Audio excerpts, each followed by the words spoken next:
Let's talk Tanya for the 22nd of Elul. Today we begin a new chapter, a new letter, chapter 16 in the Igeres HaKodesh. And as we've discussed in the past, many of these letters were written by the Alter Rebbe as fundraisers because the Alter Rebbe took it upon himself to support several hundred Hasidic families who lived in Israel and were under very dire financial circumstances. And every single year, the Alter Rebbe would send out a letter asking for the Chassidim to donate money towards this cause. Now, it kind of goes without saying that the Chassidim, the vast majority of the Chassidim in Eastern Europe, also were not very wealthy themselves. At the same time, their economic plight wasn't nearly as bad as the Chassidim who were in Israel, and therefore they were able to come up with some money. In this letter that we're going to be learning today, it's actually a letter addressed to a specific community. We don't know which community it was, but there was a community that was particularly hard hit and facing very, very challenging economic times. And because of that, that community, either they stopped giving money towards the fund for the Chassidim in Eretz Yisrael, or at the very least, they started giving less money. And this is a letter the Alter Rebbe addresses to them. And the first thing the Alter Rebbe does in this letter is the Alter Rebbe commiserates with them and says, I understand you're going through very difficult times. The words the Alter Rebbe says is, I understand that you guys, you have nothing to rely on. You have no support, no physical support. And his words are, Umamish lovim vo'ichlim Hashem yerachem alehem. You guys are literally, you're borrowing in order to be able to feed your families. May God have mercy upon you. And nevertheless, the Alter Rebbe says, it's not good. You're not doing something which is proper or good, that you are not giving or giving less to the poor of Israel than you used to give. And Alter Rebbe is encouraging them to keep up with their commitment and somehow or other to come up with the money necessary to support the Chassidim in Israel.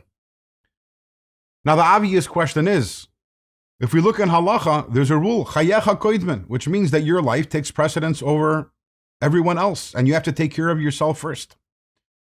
So aren't the Chassidim in that city, aren't they entitled to say, yeah, we'd love to give charity, but we need to take care of ourselves first, ourselves and our families? So Alter Rebbe says that that's a misunderstanding of the halacha. The basis of the halacha of chayecha koidmen is a somewhat famous statement of our sages, and it talks about you have two people who are going in a desert together, and there's only one of them has a canteen of water, and in there is only enough water for one of them to survive.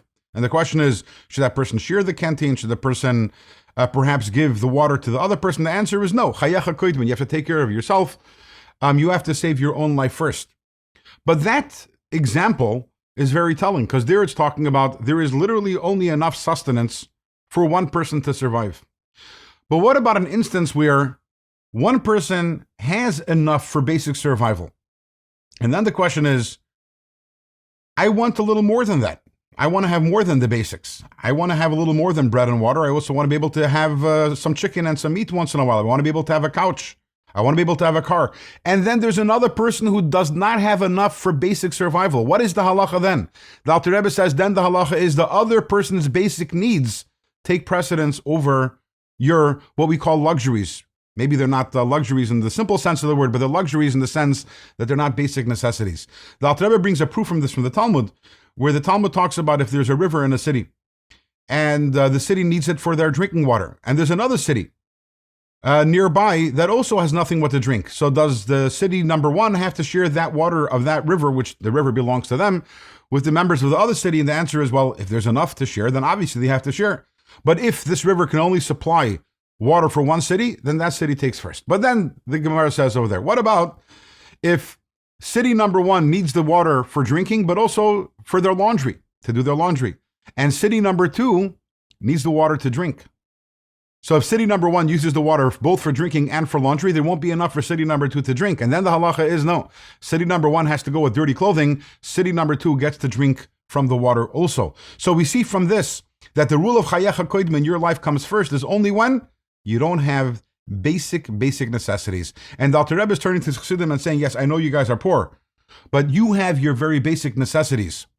And the people in Israel do not. And therefore, halachically speaking, this isn't even about being a tzaddik, this isn't even going extra and beyond the letter of the law, but rather halachically speaking, you still have to continue on giving that tzedakah which you've given in the previous years. This is the letter of the law. What does it mean to go beyond the letter of the law? That the Alter Rebbe will discuss in tomorrow's Tanya.